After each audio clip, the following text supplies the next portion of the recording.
Okay, now what we're going to do is review the functional anatomy of the direct somatosensory pathways. And what we're going to focus on is what you've already seen in your Haynes neuroanatomy textbook, and you've already seen these in lab units 6, 7, 8, and 9, the cross sections. So we're going to go through the spine, the medulla, the pons, the midbrain, and the thalamus. What we're going to do is we're going to focus now on the direct somatosensory pathways. We're going to focus both on the DCML and we'll focus on the anterolateral system. So let's first think about what we're going to be focusing on here in this pathway. We're going to be focusing in on the somatosensory information. If we focus, this is the right side of the body, this is the left side of the body. What we're going to focus on is information, DCML, coming in from the left side of the body, dorsal root ganglia cell, and we're going to basically follow the dorsal root ganglia cell. As you know, it's going to be first order neurons that basically is carried in the dorsal columns. So this is the information for DCML coming from the left side of the body. And then we're also again going to do the pain or temperature pathway, the anterolateral system, which again we have our first order neurons coming into the dorsal root, and now they're going to synapse onto second order neurons. Those second order neurons are going to cross the midline. This is with the ALS system, and they're going to form the anterolateral system, which is going to be in this sort of ventrolateral area of the spinal cord. So these are going to be the pathways. Again, dorsal column medial meniscus from the left side and the anterolateral system coming from the right side of the body. So these will be the pathways that we're going to follow. So here in the spinal level, you can see that we have, and the rest of the slides are going to be pretty well similar here, is we have the diagram on the left-hand side is going to be sort of the topographical cartoon showing the pathways, and on the right lower side is we actually have the cross-section from your Haynes atlas. Both of these diagrams are from your Haynes atlas. The reason earlier that I've used the information from the dorsal column medial lemniscus in blue, DCML from the left side of the body, I basically use blue is because you can see in this diagram here that what's shown here is the diagram of that information for dorsal column medial lemniscus in blue coming from the left side of the body. And in green now is the anterolateral system coming from the right side of the body. And here we can see the anterolateral system shown here in green. So let's draw those first order neurons at this point. So for the anterolateral system, we have our first order neuron. It basically enters the dorsal root. It now synapses onto our second order neurons, which now cross the midline and form a pathway. These are second order neurons in the ALS shown here in green. And now I'm going to draw this here in green. This is where it's located. Those are second order neurons, and now those second order neurons are going to project to the thalamus on the left side of the body. Focusing on the dorsal column medial lemniscus from the left side, we know that these are dorsal root ganglia cells. So from the left side of the body, these enter the dorsal root and then they form the dorsal column, shown here in blue. And this here is our dorsal column. Since it's from a level below T6, this is known as the gracile tract or the fasciculus gracilis. And again, those are first order neurons. We now go to the lumbar section, and again, you can see if we're focusing on our first order neurons of our dorsal columns. Again, this is our first order neurons carrying information from the left side of the body. And then in green, we have the anterolateral system, which represents the second order neurons carrying information of pain and temperature from the right side of the body. And remember, these were second order neurons. The thoracic level now, we're at a level around T4. T4, if we look at our dorsal column medial lemniscus, and now you can see that we have two shades of blue. The darker blue here represents information from the lower portion of the body, or the lower extremities, whereas the lighter blue is the upper extremities. And so this darker blue area represents, and I'll show it here in the diagram, represents the gracile fasciculus, whereas the lighter blue is the cuneate fasciculus. Again, those are first order neurons. And we can now focus on the anterolateral system, which is again in the anterolateral quadrant of the spinal cord. So this is a level of T4, where we definitely see the gracile fasciculus emerging. Here's a lower cervical area, pretty similar to what we've seen before. We can see the gracile fasciculus is medial, and then, so that's the gracile fasciculus, and then we have our cuneate fasciculus, again, first order neurons of our dorsal column medial lemniscus, and then we have the anterolateral system situated here. These are the fibers that are ascending. They're going from the spinothalamic, they're also known as spinothalamic pathways, and they're carrying somatosensory information related to pain and temperature. Second order neurons towards the thalamus.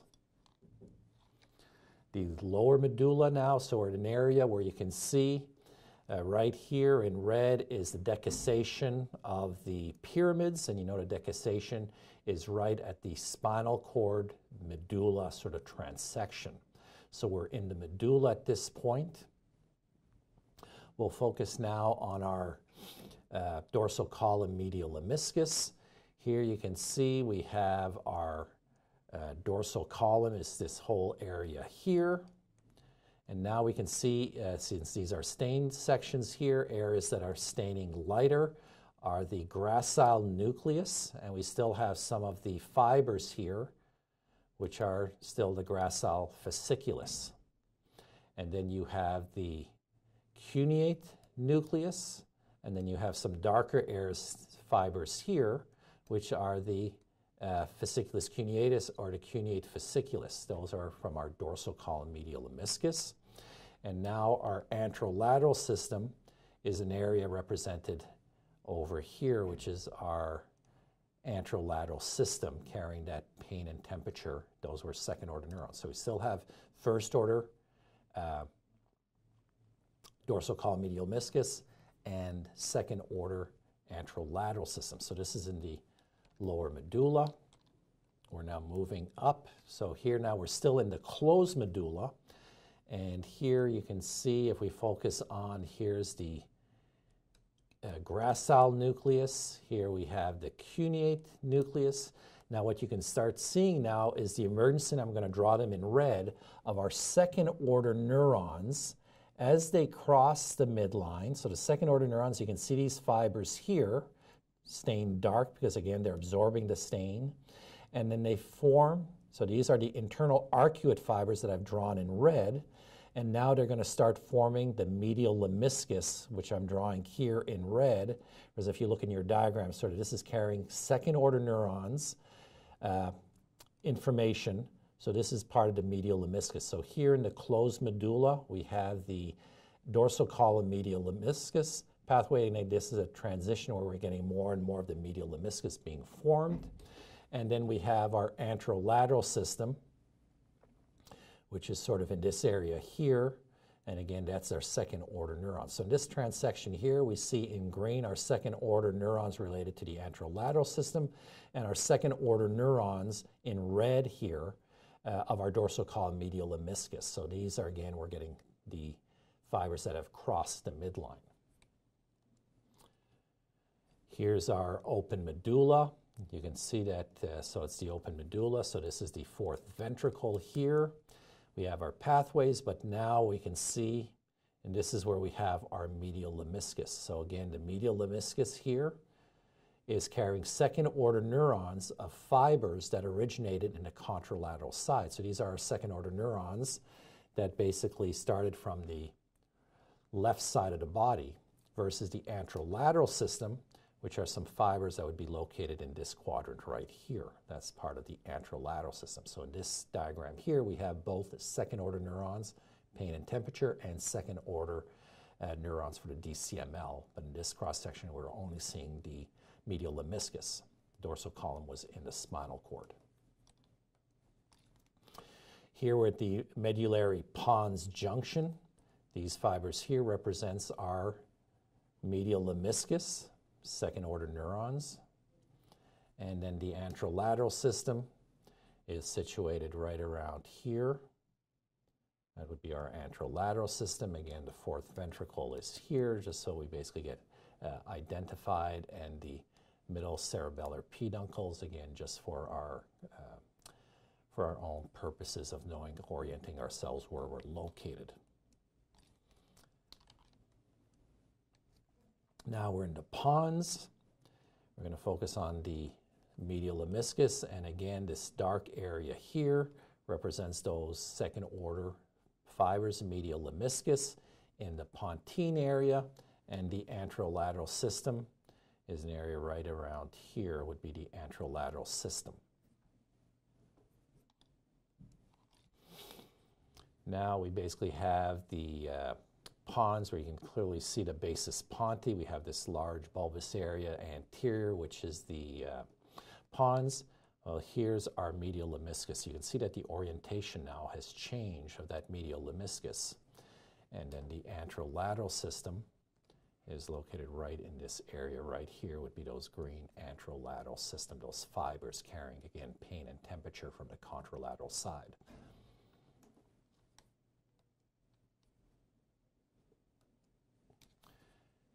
Now we're at the pons midbrain section. So again, information here. So here's the pons midbrain. Again, we have our cerebral aqueduct here. We have our inferior colliculus, which is located here. Again, just to orient yourselves.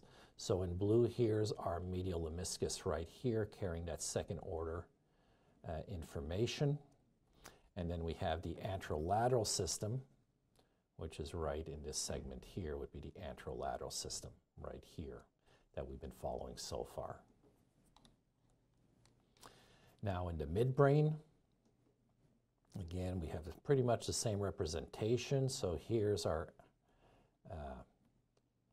medial lemniscus in this area right here. So it lies just posterior to the substantia nigra. And then here we have our fibers, in green, and here's our fibers here of our anterolateral system. Again, so that's carrying the information from the contralateral side related to pain and temperature. Now, we're at the midbrain diencephalon junction. You can see part of the pulvinar complex. You have the pineal gland. So let's say here's the pulvinar. Here's the pineal gland. Here's the superior colliculus. So here is we have our red nucleus. There's a red nucleus, and then we have our medial lemniscus situated right here. And now remember, these are all contralateral, but we're only showing from those original fibers that we've been following, the pain and temperature. And then the anterolateral system would be in an area right over here, would be the anterolateral system. It's not as visible as the dorsal column medial lemniscus. So right now we're at the midbrain diencephalon junction. Now, we have a cross-section through the frontal section of an area where here we're looking at S1. So this would be the primary somatosensory cortex. Just to show you a few areas here. So this is our third ventricle that I've just highlighted in red. So that's the third ventricle. We know that this area adjacent to the third ventricle is the thalamus. And then we have an area here, which is the ventral posterior lateral portion of our thalamus. Now we had our second order neurons that projected to the thalamic nuclei. And now if we focus on our somatosensory information coming from our dorsal column medial lemniscus, we would have our third order neurons that would have their cell bodies. Now the second order neurons would come and they would basically synapse onto our third order neurons. Third order neurons now would travel via the internal capsule, and then they would basically project to the primary somatosensory cortex. So again, if we think of somatosensory information that in our first or second slide started from the left side of the body, DCML, you can see how now that terminates in the right somatosensory cortex. We think of the anterolateral system now. Again, those second order neurons terminated in the VPL. They now synapsed onto third order neurons that had their cell bodies in the VPL of the thalamus. And now it traveled via the internal capsule and it projected to the cortex, to the primary somatosensory cortex. And again, if you look at this internal capsule here, there, I'm just going to highlight either here, internal capsule here, or internal capsule here. It's very, very white. It's very pale because of the large density of myelinated axons. And we can see that they terminate now in the primary somatosensory cortex. So again, if we focus now, so this is a superior view from the left side, the right side, so we're looking from above. If I basically draw the central sulcus,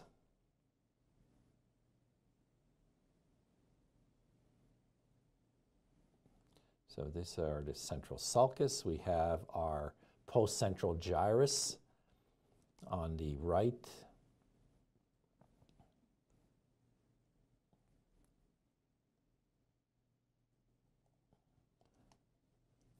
And then the postcentral gyrus is where the information reached on the left side there from the anterolateral system, from the contralateral side of the body. And again, this is a slide you've seen before, but just as a reminder, somatosensory cortex, S1, is located in the postcentral gyrus of the parietal lobe and is concerned with discriminative aspects of reception and appreciation of somatic sensory impulses. Third order fibers or axons terminate in the postcentral gyrus in an organized fashion, and you've seen this before. So again, it's just the somatosensory map on the postcentral gyrus.